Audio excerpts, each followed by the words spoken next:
সময়ের চাহিদা ও চ্যালেঞ্জ মোকাবেলায় বিএনপি সবসময়ই নিজেকে আধুনিকায়ন করেছে বলে দাবি করেছেন তারেক রহমান। কিন্তু ছাত্রদল তো একটুও নিজেকে বদলায়নি। আওয়ামী লীগ আমলে ছাত্রলীগ তাদের বোঝা হয়েছিল, শেষ পর্যন্ত বিদায় নিতে হয়েছিল ছাত্রলীগের কারণে। ছাত্রদল বিএনপির বোঝা না আশীর্বাদ, সেটা বলার সময় এখনও আসেনি। বিএনপির নেতৃত্ব তরুণদের আস্থা পুনর্গঠন করার কথা বলেছেন, কিন্তু আস্থাটি কেন ভেঙে গেল সে প্রশ্নের উত্তর বিএনপি খুঁজছে বলে মনে হয় না। সম্প্রতি ঢাকা বিশ্ববিদ্যালয়, জাহাঙ্গীরনগর বিশ্ববিদ্যালয় ছাত্র সংসদ নির্বাচনের ফলাফল নিয়ে ছাত্রদলের নেতাদের প্রতিক্রিয়া দেখে মনে হচ্ছে তারা উদর পিণ্ডি বুধর ঘাড়ে চাপিয়ে নিজেদের ব্যর্থতা ঢাকতে চাইছেন।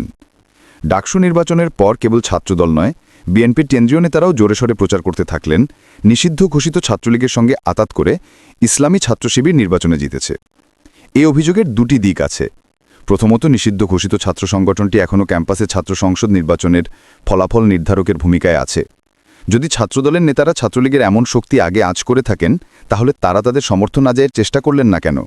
সংগঠন হিসেবে ছাত্রলীগ নিষিদ্ধ, কিন্তু তাদের সমর্থকদের ভোটাধিকার তো কেউ কেড়ে নেয়নি। আসলে বিএনপি ও ছাত্রদলের এসব অভিযোগ যে কত অসার, তা একটি হলের ভোটের ফলাফল তুলে ধরলেই পরিষ্কার হবে।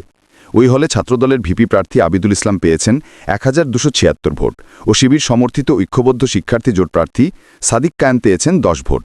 জিএস পদে ছাত্রদলের শেখ তানভীর বাড়ি হামিম পেয়েছেন 398 ভোট, আর শিবির সমর্থিত প্যানেলের জিএস প্রার্থী SM ফরাদ পেয়েছেন 5 ভোট। হলটি ঐতিহ্যগতভাবে ছাত্রলীগ প্রভাবিত। অতীতে অন্যান্য হলে যখন ছাত্র ইউনিয়ন, ছাত্রদল বা ছাত্রফ্রন্ট জয়ী হতো, তখনও হলটিতে ছাত্রলীগ জিতত। ছাত্রদল নেতাদের অভিযোগ, তারা আওয়ামী লীগ সরকারের 15 বছরে ক্যাম্পাসে যেতে পারেননি, অথচ ছাত্র শিবির ছদ্মবেশে ছাত্রলীগে থেকে কাজ করেছে এবং ক্যাম্পাসে থেকেছে। কিন্তু গত 13 মাস ছাত্রদলের নেতাকর্মীদের ক্যাম্পাসে থাকতে সমস্যা হয়নি। জুলাই অভ্যুত্থানের পর বাংলা একাডেমিতে আয়োজিত একটি বইয়ের প্রকাশনা অনুষ্ঠানে গিয়েছিলাম। সেখানে ঢাকা বিশ্ববিদ্যালয় ছাত্রদলের 50 থেকে 60 জন নেতাকর্মী যোগ দিয়েছিলেন। কোনো টিভি অনুষ্ঠানে ছাত্রদলের কোনো নেতা গেলেও 20 থেকে 25 জন কর্মী সমর্থককে তার সঙ্গে থাকতে দেখেছি। এ প্রসঙ্গে উল্লেখ করতে চাই, আওয়ামী লীগ সরকারের আমলে যখন ছাত্রলীগের কোনো নেতা টিভিতে আসতেন, তার সঙ্গে 30 থেকে 40 জন সমর্থক আসতেন। কেউ নেতার গাড়িতে, কেউ বাইকে চড়ে। চেহারা বদল হয়েছে, সংস্কৃতিটা বদলায়নি। সংশ্লিষ্ট ব্যক্তিরা জানিয়েছেন, সাধারণ শিক্ষার্থীরা বিপদে আপদে যে সংগঠনের নেতাকর্মীদের পাশে পেয়েছেন, তাদেরই ভোট দিয়েছেন। তারা প্রতীক বা নেতা দেখে ভোট দেননি। বিএনপির নেতারা শিবির আর বেনামি প্যানেলে প্রতিদ্বন্দ্বিতারও সমালোচনা করছেন।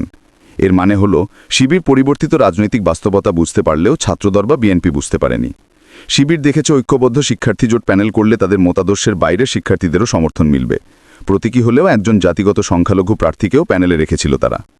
ঢাকা বিশ্ববিদ্যালয়ের 40,000 শিক্ষার্থীর অর্ধেক থাকেন হলের বাইরে। নির্বাচনের আগে তাদের কতজনের সঙ্গে ছাত্রদল ও শিবিরের নেতারা যোগাযোগ করেছেন, সে খোঁজ নিলেই জয় পরাজয়ের রহস্য উদ্ঘাটিত হবে। ছাত্রদলের আরেকটি কারণ ওটি আত্মবিশ্বাস।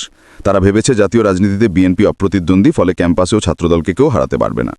স্বীকার করতে হবে, ডাকসু ও জাকসু নির্বাচনের ফলাফল যেমন জামায়াতে ইসলামকে উজ্জীবিত করেছে, তেমনি বিএনপিকে বড় ধরনের ধাক্কা দিয়েছে।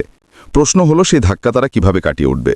17 সেপ্টেম্বর দ্য ডেইলি স্টারের প্রতিবেদনে বলা হয়, বিএনপির নেতাকর্মীদের বিরুদ্ধে চাঁদাবাজি সহ নানা অপরাধের অভিযোগ সহ নানাভাবে তৃণমূল নিয়ন্ত্রণে যখন বিএনপি হিমশিম খাচ্ছে, তখন দলটি পরিষ্কার ভাবমূর্তি তৈরির পরিকল্পনা নিয়েছে। সোমবার দলের স্থায়ী কমিটির বৈঠকে অক্টোবরের মাঝামাঝি তৃণমূল পর্যায়ে ঘরে ঘরে বৈঠক, সমাবেশ ও আলোচনা সভার আয়োজন করার সিদ্ধান্ত হয়েছে। এটাকে অনেকে ওয়েক আপ কল হিসাবে অভিহিত করেছেন। বৃহস্পতিবার নিজের ভেরিফাইড ফেসবুকে দেওয়া বার্তায় বিএনপির অভ্যর্থেন তারেক রহমান দলে শৃঙ্খলা ফিরিয়ে আনার উপর জোর দিয়েছেন। তিনি বলেছেন, নানা অভিযোগে বিএনপির 7,000-এর বেশি দলীয় সদস্যের বিরুদ্ধে সাংগঠনিক ব্যবস্থা নেওয়া হয়েছে। দুর্নীতি, চাঁদাবাজি ও অসদাচরণের দায়ে কেউ পদচ্যুত হয়েছেন, আবার অনেকেই বহিষ্কৃত হয়েছেন। কিন্তু যে রাজনৈতিক সংস্কৃতি নেতাকর্মীদের দুর্নীতি, চাঁদাবাজি ও দখলবাজিকে মদত দেয়, তার অবসান ঘটাতে না পারলে বহিষ্কার ও তিরস্কার দিয়ে দলের পরিষ্কার ভাবমূর্তি ফিরিয়ে আনা যাবে না। যেদিন তারেক রহমানের বার্তাটি সংবাদ মাধ্যমে এসেছে, সেদিনই দেখলাম নরসিংদীর আলোকবালী ইউনিয়নে আধিপত্য বিস্তার নিয়ে স্থানীয় বিএনপির দুই পক্ষের সংঘর্ষের সময় গুলিবিদ্ধ হয়ে এক বৃদ্ধ মারা গেছেন। তিনি দলটির কেউ নন। সেক্ষেত্রে স্থানীয় রাজনীতিতে এর মারাত্মক প্রতিক্রিয়া হওয়ারও অস্বাভাবিক নয়। বিএনপির অভ্যন্তরীণ দ্বন্দ্বে কেন সাধারণ মানুষ জীবন দেবে? সেখানে একটি পক্ষে ইউনিয়ন বিএনপির আহ্বায়ক শাহ আলম চৌধুরী এবং আরেক পক্ষে সদ্য বহিষ্কৃত সদস্য সচিব আব্দুল কাইয়ুম মিয়া নেতৃত্ব দেন। মেঘনা নদী থেকে বালু তোলাসহ নানা অভিযোগে সম্প্রতি দলীয় পদ থেকে বহিষ্কৃত হন আব্দুল কাইয়ুম। অভিযোগ আছে, আব্দুল কাইয়ুমকে ঠেকাতে শাহ আলম চৌধুরীর ইন্ধন ও হস্তক্ষেপে আওয়ামী লীগ নেতাকর্মীদের আবার এলাকায় ফেরানোর পরিকল্পনা করা হয়।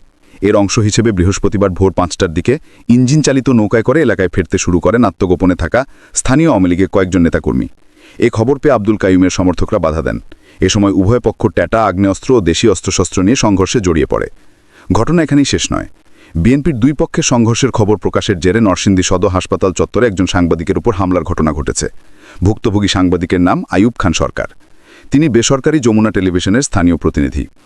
এলোমেলো কিল ঘুষিতে তার মাথা ফেটে গিয়ে 4টি সেলাই দিতে হয়েছে। হামলার সময় ঘটনাস্থলে ছিলেন সময় টেলিভিশনের সাংবাদিক আশিকুর রহমান। তার ভাষ্য অনুযায়ী যমুনা টিভির সংবাদে কেন বিএনপির দুই পক্ষের সংঘর্ষ বলা হয়েছে তা নিয়ে প্রথমে তর্কাতর্কি শুরু হয়। আইয়ুব খান বারবারই এটাই বলেন, এটা তো তা বলার কিছু নয়, ওসি ও স্থানীয় লোকজনই জানিয়েছেন। এরপরই লিকলি কেন এখনই ঠিক কর বলে হামলা করা হয়, তাকে উপর্যুপরি কিল ঘুষি মারা হয়। এরকম ঘটনা কেবল নরসিংদী নয়, দেশের আরও জায়গায় ঘটছে। 20 সেপ্টেম্বর 2025 তারিখে প্রথম আলো প্রকাশিত সাংবাদিক ও কবি জনাব সোহরাব হাসানের লেখা কলাম নিয়ে আজকের ভিডিও। এই ধাক্কা বিএনপি কিভাবে কাটিয়ে উঠবে? ছাত্রদলের ব্যর্থতা বিএনপির জন্য কি ওয়েক আপ কল? আপনিও কি তাই মনে করেন? জানান কমেন্টে। আল্লাহ হাফেজ।